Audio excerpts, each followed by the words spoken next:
Sa pagkahabag ko nga kay ate, muli ko siyang niyakap ng mahigpit. Pero hindi ko inaasahan ang sumunod na mangyayari. Hindi ko akalain na ang mahigpit kong pagkayakap sa kanya ay magiging mitsa pala ng isang malaking apoy. Naramdaman ko na lamang ang pagdampi ng mainit na halik ni ate sa aking mga labi. Nang mapatingin ako kay ate, nakita kong umaliwalas ang kanina'y malungkot na mukha. Parang lumiwanag ang kanyang mukha. Dahilan para muli ko siyang halikan. Pareho kami nag-alab ni Ate Agnes. Nang mga oras na yon, wala na nakapigil pa sa amin. Tulog pa si... Hello everyone, welcome to my channel where you can hear various stories of our lives. Kung kayo po ay hindi pa nakasubscribe, please don't forget to click the subscribe button pati na rin po notification bell. Narito po ang ating kwento. Mahirap ang naging sitwasyon ko, Kuya Roms. Lumaki ako sa mga taong hindi ko naman tunay na mga kadugo. Tawagin mo na lang ako na si Charlie Boy. Sa ngayon ay nasa tamang edad na rin. Bata pa lamang ay alam ko nang ampun lamang ako ng pamilyang kinamulatan ko. Inalagaan nila ako at hindi pinabayaan. Itinuring naman nila akong tunay na anak. Lalo na si Papa Choy, na mahal ako. May mga kapatid ako 3, mga tunay na anak ni Papa Choy at ni Mama May, sina Kuya Rico, Ate Jo at Ate Weng. May dugong Chinese sila. Ayon sa kwento nila, anak daw ako ng isa sa mga tauhan nila sa grocery. Bigla na lamang daw umuwi sa lugar nila na nasa kalapit na lalawigan. Cashier daw ang aking ina. Ang ama ko ay basta na lamang daw naglaho na parang bula nang malamang buntis ang nanay ko sa akin. Hindi na ito nagpakita pa. Tauhan din sa grocery. May negosyong mini grocery si Papa Choy. 2 branch ito sa syudad ng Iloilo. Malakas ito. Halos karamihan ng mga tao sa syudad ay dito namimili. Ito ang naging buhay nila. May kapatid din si Papa Choy na nasa China, si Tita Susain. Madalas ito tumawag at madalas niya akong kamustahin. Tanda ko nga ang huling sinabi niya sa akin noon. Charlie Boy, kapag may kailangan ka, huwag kang mahihiyang magsabi sa akin. Pero nang mag-high school na ako ay bibihira na tumawag si Tita Susain. Hanggang lumipas pa mga panahon, unti-unti nang nagsipagtayuan ng mga dambuhalang malls at mga grocery stores. Malaki ang naging epekto nito sa negosyo namin. Unti-unting nalugi hanggang sa nagbawas na ng mga tao si Papa. Ang dating 2 branch ay naging 1 na lamang. Hanggang sa lumiit na nga ito. Nakakaraos naman dahil sa mga suki na mas pinipili pa rin na dito sa grocery ni Papa bumibili. Lumipas pa mga panahon, nagkasakit si Mama May. Ang maliit na grocery, tuluyan ng nagsarado. Ang bahay ay naisanla na rin sa bangko para may pantustos sa gamot ni Mama. Pero hindi naman din siya gumaling hanggang sa bawian na nga ito ng buhay. Sobra kaming nalungkot lahat. Pinatigil na muna ako ni Papa sa pag-aaral ko sa kolehiyo. Ayaw ko man, pero wala akong nagawa. Mabuti na lamang ang nakapagtapos na lahat ng mga kapatid ko. Pero kaagad ding nagsipag-asawa ang mga ito.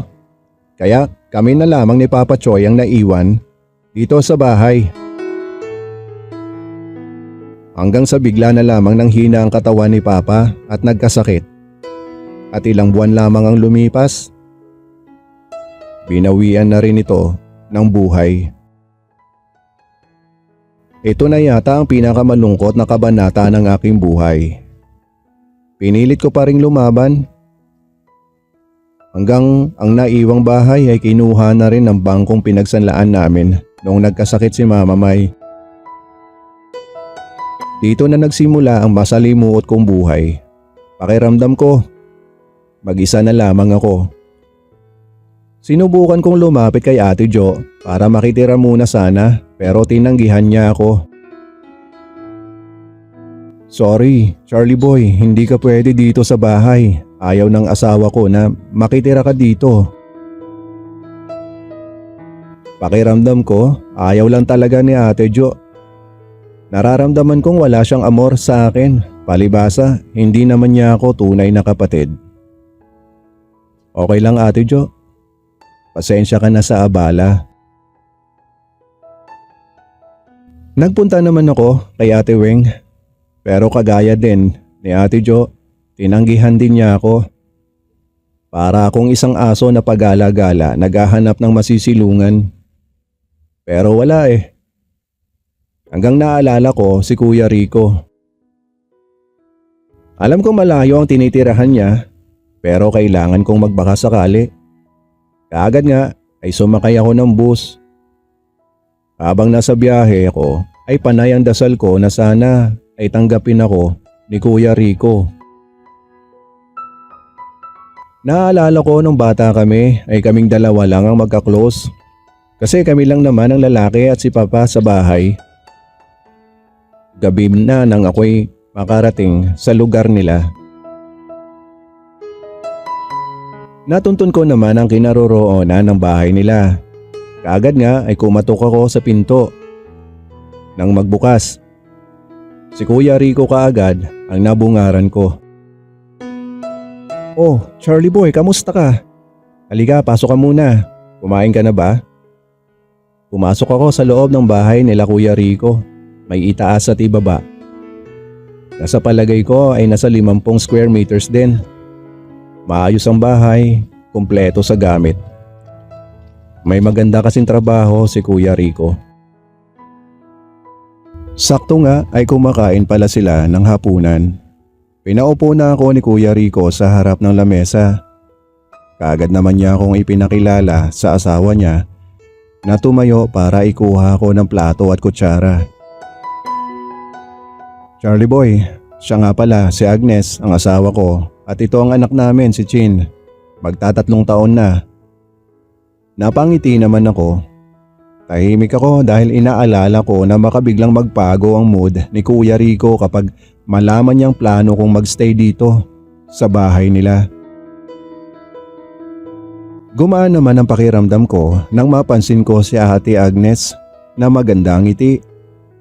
Mukhang masayahin si ate at mukhang mabait. Nagsimula na din akong kumain. Sobra akong nagugutom na. Halos buong araw kasi akong walang kain. Dahil tinipid ko ang natira kong pera. Anong plano, Charlie Boy? Tanong ni Kuya sa akin. Kuya, pwede bang dito muna ako habang naghahanap ng trabaho? Walang-wala kasi talaga ako ngayon. Wala akong malapitan, Kuya. Nakikiusap ako kay Kuya Rico. Walang problema Charlie, kapatid kita. Dito ka na muna pero tsaka ka na muna siguro maghanap ng mapapasukang trabaho. Kasi tamang-tama ang dating mo. Sa Lunes, magsisimula na si Agnes sa papasukan niyang bangko sa bayan. Tinawagan na siya kanina. Ganun ba kuya? Walang problema sa akin kuya. Akong bahala dito sa bahay. Pati kay Chin. Masaya kong sagot kay Kuya Rico. Hindi naman mahirap alagaan si Chin. Magta3 taon na siya. Sa umaga lang naman wala si Ate Agnes. Lunes hanggang Biyernes. Sabado at Linggo, siya naman ang bahala dito sa bahay. Masaya si Kuya Rico dahil hindi na niya kailangan maghanap pa ng tagapag-alaga ni Chin. Pagkatapos namin kumain ay sinamahan ako ni Ate Agnes sa magiging kwarto ko sa itaas. Mukhang mabait si Ate Agnes. Swerte ni Kuya Rico. Maganda na. Mabait pa. Salamat Ate Agnes at pumayag ka na magstay muna ako dito sa bahay. Wala talaga kasi akong mapuntahan. Kaya kahit medyo malayo tong lugar nyo, pinilit ko talagang marating. Wala yun Charlie. Huwag mong masyadong isipin yon. Magpahinga ka na at mukhang napagod ka ng husto sa biyahe mo kanina. Pagkasabing ng yon ni Ate Agnes ay tumalikod na siya sa akin at bumaba na. Naiwan naman ako sa kwarto. Hindi naman kalakihan at tamang-tama lang sa akin. May desk fan at may maliit na bintana. Nahiga na ako pero naisip kong magpaalam muna kay Kuya Rico na matutulog na ako. Baka kasi bigla akong makatulog. Pero nang pagbaba ko, nakasalubong ko naman si Ate Agnes na bagong ligo. Oh, bakit Charlie? May problema ka ba? Wala naman ate. Magpapaalam lang sana ako kay kuya na matutulog na ako. Nasa kwarto na ang kuya mo. Baka tulog na yon. Ako na lang ang magsasabi sa kanya kung sakali gising pa. Sige Charlie, patulog ka na. Matapos akong magpasalamat kay Ate Agnes ay bumalik na ako sa kwarto ko at humiga na. Iniisip kong kailangan kong gumising ng maaga bukas dahil nakakahiya kay kuya at kay Ate Agnes. Sa sobrang pagod ay nakatulog na ako. Kinabukasan, maaga akong nagising dahil na rin sa tilaok ng mga manok. Nang pagbaba ko ay gising na rin pala si Ate Agnes. Ang aga mong gumising Charlie. Nakangiti sa akin si ate. Mukhang maganda ang gising. Nagising ako sa tilaok ng mga manok ate. Tamang-tama. Ikaw na ang magpakain dyan sa mga manok na yan. Alagang panabong ng kuya mo. Ilalaban niya yan ngayong linggo. Ganun na nga ang ginawa ko. Matapos ibigay sa akin ni ate ang mga patuka ay sinimulan ko ng pakainin ang mga manok ni kuya. Marami-rami din. Buti nagkasya 12 manok sa bakuran nila sa likod bahay. Kinabukasan, nagpunta na ng sabungan si kuya. Niyayapan niya ako pero tumanggi ako dahil hindi naman kasi ako mahilig magsabong. Naiwan na lamang kami ni Ate Agnes sa bahay. Dito nga ay tumulong ako sa kanya sa mga gawain. Minsan, hindi ko maiwasang mapasulyap na may pagnanasa dahil sa itsura ni ate. Kahit may anak na sila ni kuya at kahit medyo tumaba parang dalaga pa rin ang mukha niya. Hindi nakakasawa tingnan. Parang ang sarap niya. Kahit pinagpapawisan, ang bango pa rin ni ate. Dahil maputi siya at lalo pang nagpaganda sa kanya ang straight at mahaba niyang buhok. Pero naiisip ko rin na hindi maganda ang nararamdaman ko kay ate. Una, asawa siya ni Kuya Rico at may anak sila. Tapos naging mabuti pa si kuya sa akin at pati si Ate Agnes. Kaya pinilit ko sa akin sarili na iwasan ang ganoong malisyosong tingin at iniisip ko kay ate dahil masama. Tinulungan ko na lamang si ate na magsampay na mga nilabhan niya. Marami kami na pag-usapan, halos buong buhay ko ata ay naikwento ko na sa kanya. Di ba Charlie, nasa China ang nanay mo? Nabanggit lang sa akin ng kuya mo. Salita ni ate na ikinagulat ko, pero natawa naman ako. Niloloko ka lang ni kuya ate. Wala na ang nanay ko, nasa probinsyang malayo, ayaw magpakita. Kung magpakita siya, magkikita kami. Kung ayaw niya, wala akong balak na hanapin siya. Hindi naman napansin ni Ate Agnes ang oras. Nagluto na siya ng hapunan. Wala pa rin si Kuya Rico sa bahay. Kaya kumain na lamang kaming dalawa. Hindi na namin nahintay si kuya. 9:00 na ng gabi. Nang may kumatok sa pinto. Si kuya pala ang dumating pero lasing. Pasensya ka na Agnes ha. Napainom kami ni paring Turo. Nanalo kasi ang manok ko. Salita ni kuya habang naninimbang ang tindig dahil sa kalasingan. Hindi na kumain si kuya, diretso na sa kwarto at kaagad na natulog. Nakasimangot naman si ate na bumaba at nakipag-usap muna sa akin. Nakakainis na, Charlie. Kung pwede lang talaga, doon ako sa kwarto mo matutulog. Alam naman niyang may pasok na bukas. Umandar tuloy ang imahinasyon ko. Paano kung sa kwarto ko talaga siya matutulog? Katabi ko siya. Naglaro ang isipan ko. Sige na Charlie, akit na ako at inaantok na. Nakatingin ako kay Ate Agnes. Tinitingnan ko kung saang kwarto siya papasok. Sa kwarto nila siya pumasok. Mabuti na rin dahil tiyak hindi lang ako makatulog ng maayos. Umakyat na rin ako at natulog na. Maaga akong nagising kinabukasan. Tumulong sa paghanda ng almusal ni kuya at ate dahil pareho silang may pasok sa trabaho. Si kuya bilang sales manager sa isang distributor ng soft drinks at iba pang mga inumin. Si ate sa bangko sa bayan bilang teller. Matapos ibilin sa akin lahat ni ate, ang gagawin ko kay Chin ay lumabas na rin siya ng bahay para sumabay kay kuya na nasa tricycle na naghihintay. Hindi ko na namang napigilan mapatingin kay ate dahil lalo siyang gumanda kung tignan dahil sa suot niyang uniforme. Naiwan na lamang ako sa bahay kasama si Chin. Mukhang hindi naman mahirap alagaan si Chin dahil lalaki rin ito. Ganun na nga ang sitwasyon ko sa bahay. Tagapag-alaga ako ni Chin Lunes hanggang Biyernes at pagsapit ng Sabado at Linggo si Ate Agnes naman ang nag-aalaga sa anak nila. Linggo lang walang pasok si kuya pero madalas nasa sabungan ito. Inaabutan naman nila ako ng pera. Hindi ko naman tinatanggap pero mapilit sila.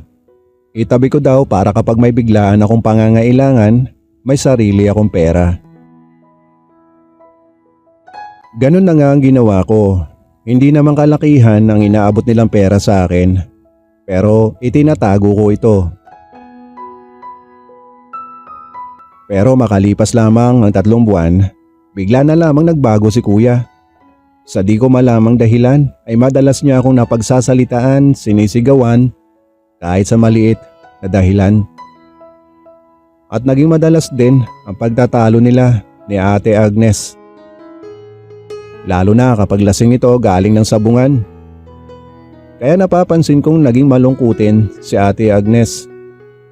Madalas, malalim ang iniisip. Hanggang isang gabi, narinig kong nagtatalo ang mag-asawa sa kanilang kwarto.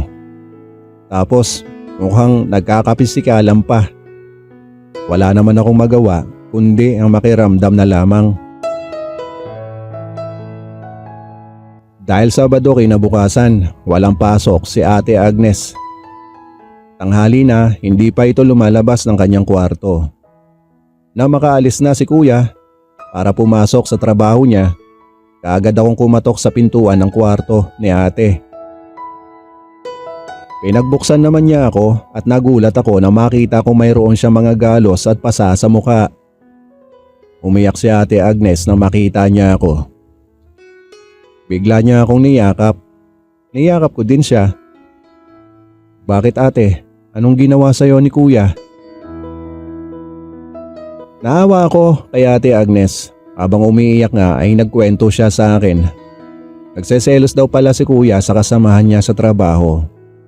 Madalas daw kasi siyang kapag sinusundo ni kuya, nadadatan niya siya, nakausap ang lalaking kasama niya sa trabaho. Sa pagkahabag ko nga kay ate, muli ko siyang niyakap ng mahigpit. Pero hindi ko inaasahan ang sumunod na mangyayari. Hindi ko akalain na ang mahigpit kong pagkayakap sa kanya ay magiging mitsa pala ng isang malaking apoy. Naramdaman ko na lamang ang pagdampi ng mainit na halik ni ate sa aking mga labi. Nang mapatingin ako kay ate, nakita kong umaliwalas ang kanina'y malungkot na mukha. Parang lumiwanag ang kanyang mukha. dahilan para muli ko siyang halikan. Pareho kami nag-alab ni Ate Agnes. Nang mga oras na yon, wala na nakapigil pa sa amin. Tulog pa si Chin, kaya lumipat kami sa aking kwarto para doon ipagpatuloy ang nasimulan naming paglalaro ni Ate Agnes. May nangyari sa amin ni Ate at pareho naming kagustuhan yon. Nagpatuloy ang lihim namin ni Ate Agnes. Kapag may pagkakataon ay naglalaro kami ng apoy.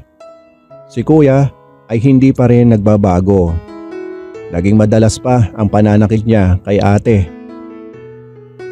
Hanggang isang araw, kinausap ako ni Ate. Sinabi niya na hindi na niya kayang tumagal sa ugali ni Kuya. Binabalak niyang tumakas para iwanan si Kuya.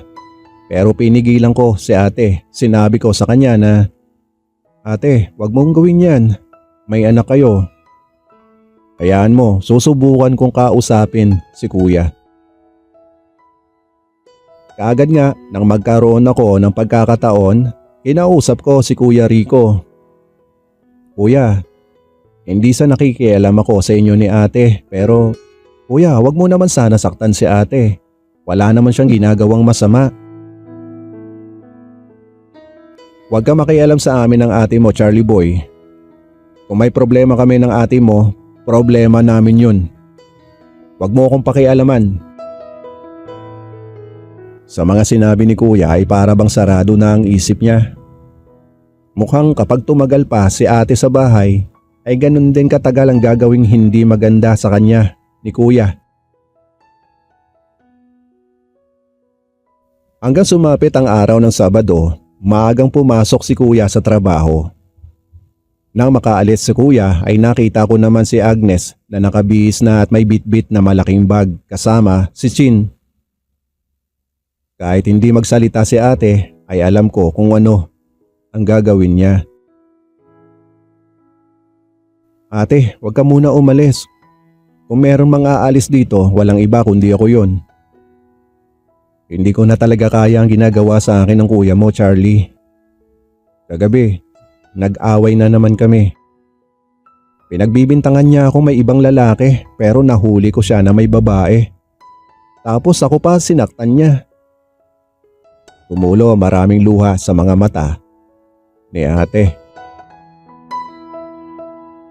Hindi ko na siya nagawang pigilan pa nang nagsimula na siyang ihakbang ang kanyang mga paa palabas ng bahay. Kinagabihan, pagdating ni Kuya ay kaagad kong sinabi sa kanya na umalis na si Ate Agnes at mukhang hindi na babalik. Galit na galit si Kuya. Nagwala siya sa galit. "Wala kang kwenta, Charlie Boy. Bakit mo hinayaan ang ate mo na umalis?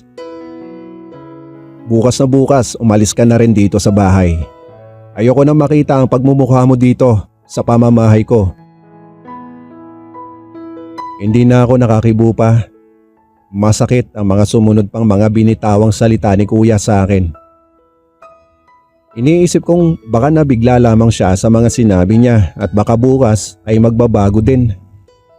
Pero kasi kung ganito ng ganito, hindi ko siya hahayaan. Kinabukasan, habang natutulog pa si Kuya ay umalis na ako ng bahay. Plano kong magpunta sa Maynila. Bahala na kung saan ako dalhin ng aking kapalaran. Habang nasa biyahe ako, naisipan kong dumaan muna kay Ate Weng para magpaalam at ibalita din sa kanila ang nangyari kay Kuya Rico at kay Ate Agnes. Nang pagdating ko sa bahay ni Ate Weng ay ipinatuloy naman niya ako. "Pasensya ka na, Charlie Boy. Hindi ka talaga pwede dito sa bahay." "Hindi naman ako makikituloy dito sa bahay mo, ate. Dumaan lang ako para sabihin sa iyo ang sitwasyon ni Kuya Rico bago ako pumunta ng Maynila." Matapos kong sabihin lahat kay Ate Weng ang tungkol kay Kuya Rico ay nagpaalam na ako sa kanya. "Saan ka sa Maynila pupunta? May kakilala ka ba doon?" "Bahala na ate kung saan ako dadalhin ng kapalaran ko. May awa ang Diyos sa akin. Bago ako lumakad paalis, niyakap ako ni Ate Weng at may inabot naman sa akin na papel. Hindi ko na muna ito binuklat. Kaagad ko itong inilagay sa aking bulsa. Nang nasa bus na ako ay nakapako ang bagay na inabot sa akin ni Ate Weng kanina lang. Tinukot ko ito at nakita kong buong 2,000 piso ang kasama sa maliit na papel. Binasa ko ang nakasulat sa papel. Pangalan ng tao, pati ang address nito sa Maynila. Riverito Garcia. Saka ko naalala kung sino ang taong ito. Siya si Ninong River. Noong bata ako ay madalas ito sa bahay kasama ni Papa Choy. Best friend siya ni Papa. Kahit papano nakaramdam ako ng katahimikan dahil alam ko nang may pupuntahan na ako sa Maynila. Nakatulog na ako sa bus. Nagising naman ako nang nasa Roro vessel na ang sinasakyan kong bus. Umaga na kinabukasan ako nakarating sa Maynila. Kaagad nga akong nagtanong-tanong kung saan papunta ang address na hawak ko. Address ni Ninong River. Sa pagtatanong ko nga ay natuntun ko naman siya sa parting Las Piñas. Nagkita kami ni Ninong River. Masayang masaya siya nang makita niya ako. Binata ka na pala, Charlie. Ang bilis ng panahon. Parang kailan lang nung huli kitang nakita. Ang liit mo pa noon. Ilang taong ka na nga ngayon? 23 na po nong. Pinakain na muna ako ni Ninong. Nagsosolo na lang pala siya sa buhay. Kwento pa niya, may negosyo daw siyang tracking services. Habang kumakain ako ay nakangiting nakatitig sa akin si Ninong. Hindi ko maipaliwanag ang ngiti niya, para bang walang paglagyan ang sayang nararamdaman niya. Bakit po Ninong? Sobrang saya niyo ata. Siyempre naman Charlie, nakita kita at may makakasama na ako sa negosyo ko. Mamaya may sorpresa ako sa iyo. Pagkatapos kong kumain ay may inabot sa akin si Ninong, kapirasong papel na may nakasulat na numero. Contact number nong?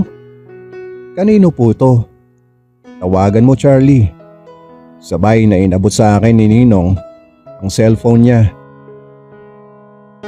Nabigla ako nang marinig ko ang boses ng babaeng nasa kabilang linya. Pamilyar sa akin. Hello? Kamusta ka na, River? Ang akala ay si Ninong River ang kausap. Si Charlie Boy po ito. Nakatingin lamang si Ninong River sa akin na matamis ang ngiti.